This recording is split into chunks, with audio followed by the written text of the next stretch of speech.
We have joining us now Head Civil Society Coalition on Audit in Nigeria, Olusegun Elemo. Good morning. Great to have you in.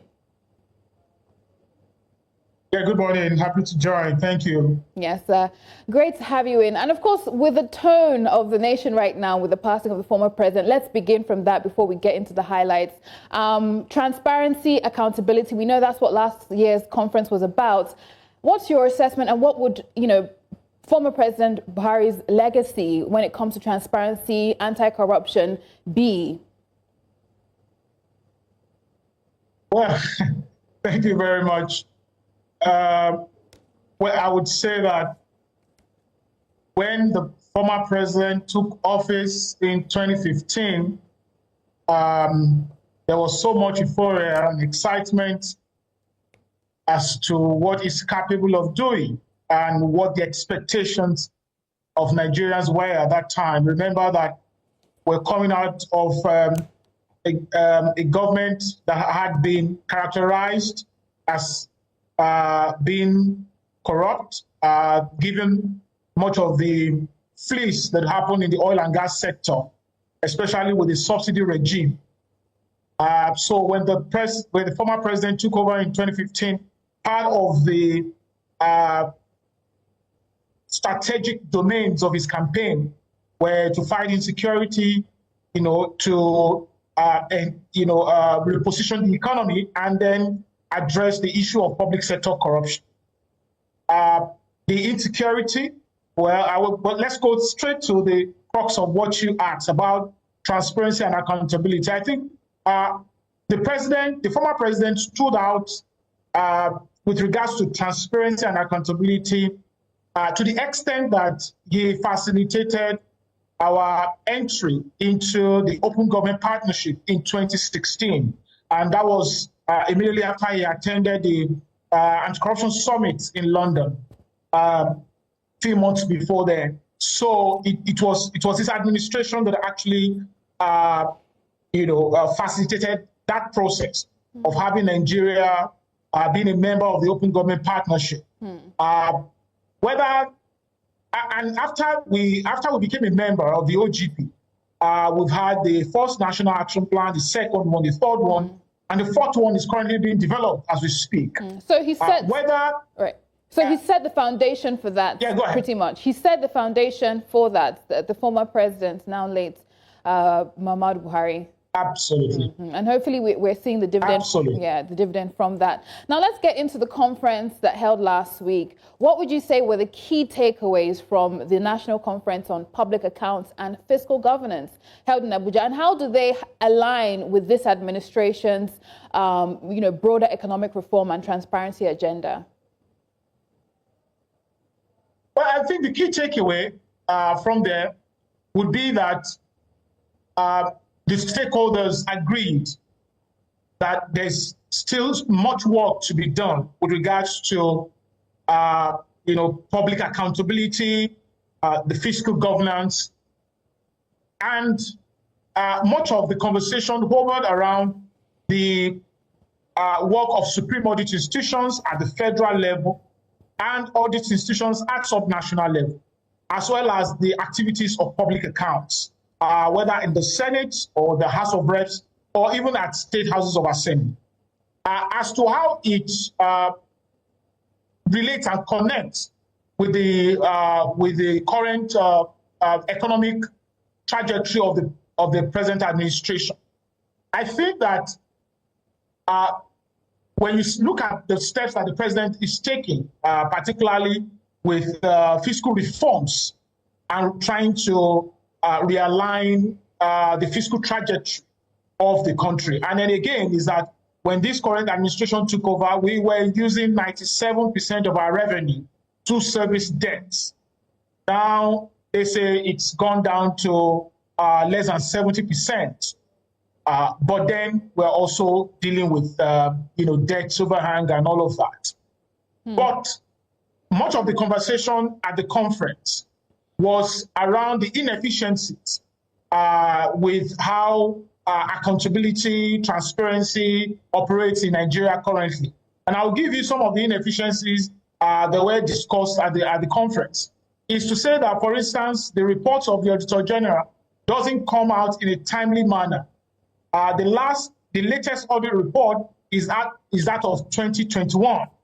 And that's not so good for us as a country, because now we're in 2025 fiscal year.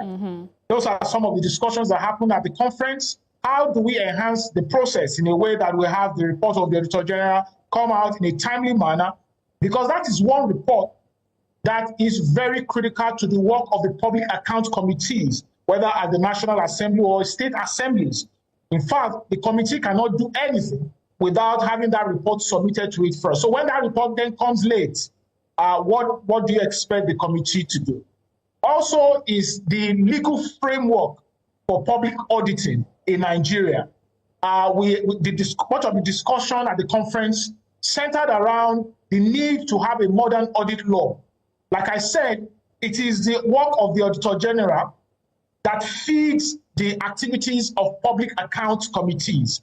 And where the office of the Auditor General, especially at the federal level, is inefficient, is ineffective, owing to the obsoleteness of the legal framework that supports the operation of that office, then it will transfer that same ineffectiveness and inefficiency to the public accounts committees of the Assembly.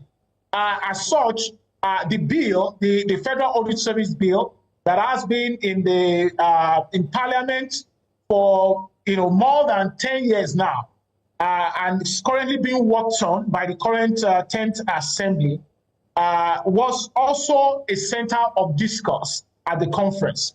And you know that the bill had been passed already by the House of Reps and still waiting concurrence at the Senate. So I understand that the pre-conference conversation centered around why the Senate should accelerate the passage of that bill, concur to it quickly, and send it to the president for assent. And this is where it ties to the economic reforms of the president. For instance, when you look at, there's so much happening in the monetary policy landscape, but also a lot happening in the fiscal policy landscape. And one of the, the reforms that is happening, and contemporary now in the life of this administration, is a tax reform that is happening. And the conversation was also that how do we support the government? The government is reshaping the tax landscape, but also how do we ensure that whatever monies are generated from these new tax administration are put to effective use that benefits the ordinary Nigerian on the street. So the call for consolidation there. And as you have pointed out, there's some progress that has been made, but still, quite some way to go. And of course, there have been questions, especially with what we have now it's becoming a trend, two budgets running at the same time. And, questions of accountability and budget performance, fiscal discipline, all those questions are coming up. So how crucial is the post-legislative scrutiny to strengthening Nigeria's accountability and budget performance as well? Okay, now when you say post-legislative scrutiny, there is a scrutiny of the budget when the president presents his proposal to the Assembly. There's a scrutiny that goes on there, at Parliament. And then after the budget is passed and assented to, so you can say in that sense, we can refer to that post-legislative scrutiny. But also is that when the account is submitted by the Auditor General at the end of the fiscal year, when the accounts have been audited and all of that has been done, the public account also is expected to do some scrutiny on the reports of the Auditor General and to identify inefficiencies and see how to address it in such a way that it doesn't come up in subsequent fiscal years. That's also some post-legislative scrutiny activity happening there. And both of it, whether after the budget has been submitted or after the audits have been submitted, I think these post-legislative scrutiny are very crucial to how the budget performs, ultimately to benefit Nigerians. Now, to when the budget was submitted to the Assembly, is that the legislature has the constitutional mandate to look at the proposal of the executive and to see whether it aligns with the priorities of government and the yearnings and aspirations of Nigerians. Recall that these legislators represent different constituencies, and constituencies make demands. As such, they have to make sure that these yearnings and aspirations are represented in the budget. However, the executive has the responsibility of fiscal planning. And to that extent, the executive has the capacity and the resources, both technical and human, to be able to do a proper needs assessment of the country and budgets for it. But the Constitution, in ensuring separation of power and proper oversight, also places the responsibility on the legislature to check what the executive presents and then align it properly and represent it to the head of the executive for assent, who is the president. Once the president assents to the budget, it becomes a law. And you will expect that that law be implemented T for T and I for I. And what I mean by that is that the situation where you then have, multiple budgets running concurrently is actually not supposed to be. It's something that is actually very strange to our fiscal ecosystem. And it's becoming a rampant issue, which I don't think we should accommodate. It's becoming so rampant in this administration, and I don't think we should accommodate it. If we're going to roll over the budget, let's agree that we're going to roll it over and then have it rolled over into the next fiscal year.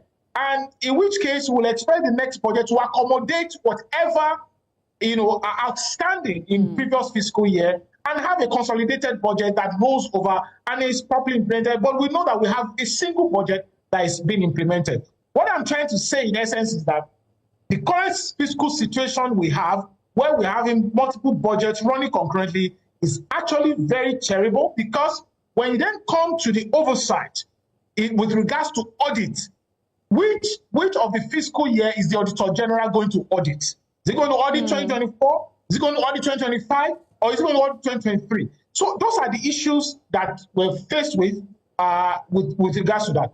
But again, let's go to the other part of the post-legislative scrutiny, which involves when the Auditor General has submitted the audit report to the Public Accounts Committee.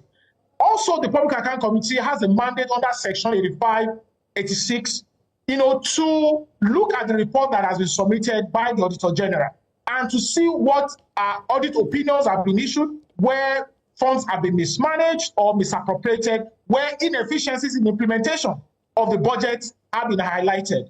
And the public account will then take the opinion of the Auditor General, look at it at face value, and ensure that MDAs, auditees come to answer to whatever queries have been issued by the Auditor General. But also is that the Public Account Committee has a responsibility, and the entire National Assembly, whether national or even subnational assembly in this case, has a responsibility on ensuring that the queries are properly attended to, and whoever is found wanting, are properly sanctioned in a way that enhances the budget process, but ultimately improves the delivery of service to the people.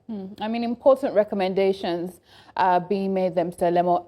Finally, we have all these events, they show up in their blue ties and their kaftans and give long speeches, but the outcome, right, and the fallout and the action plans that can be traced after such, were there concrete outcomes and action plans that were agreed by MDAs, anti-corruption agencies, and state governors at last week's conference? Well, I'm yet to see the communique issue, but I know that as the conversation went on, there were some milestone recommendations. And what I mean by milestone recommendation is that different speakers spoke and provided recommendations to the conference and to the stakeholders. But one of the critical things that happened at the conference is that we agreed that whatever recommendations will come out from the conference must be targeted recommendations, in that we must not leave these recommendations hanging it must target specific agency and specific policy actor who is meant to act on that recommendation. And like I said, I know that there was some maybe close conversation on Thursday. The general communique is yet to be released. Perhaps maybe within the week we will have the communique. But one of the recommendations that I know came out from the conference is that we need to accelerate the passage of the Federal Audit Service Bill. Ensure that the Senate concurs to it in good time before the end of this year, present it to the president for assent, and reshape the accountability ecosystem. And I know that there was commitment on the part of the Senate, particularly from the Chair Public Account Committee, to accelerate that process in the Senate. And we're looking forward to it, and we'll be tracking actions in that regard. But ultimately, I think it was agreed that we need to enhance the public accountability ecosystem in Nigeria. And at the center of that is the work of the Auditor General for the Federation, in the case of the center, and the work of the Auditor General at subnational level. But beyond that is that the Public Accounts Committee of either the National Assembly or the State Assembly must be very effective in dealing with queries issued by the Auditors General and ensuring timely closure to whatever emerges, as from the reports of the Auditor General. I think those are the consensus from the conference. Olusegun Elemo, Head Civil Society Coalition on Audit in Nigeria. Thank you very much for sharing your thoughts.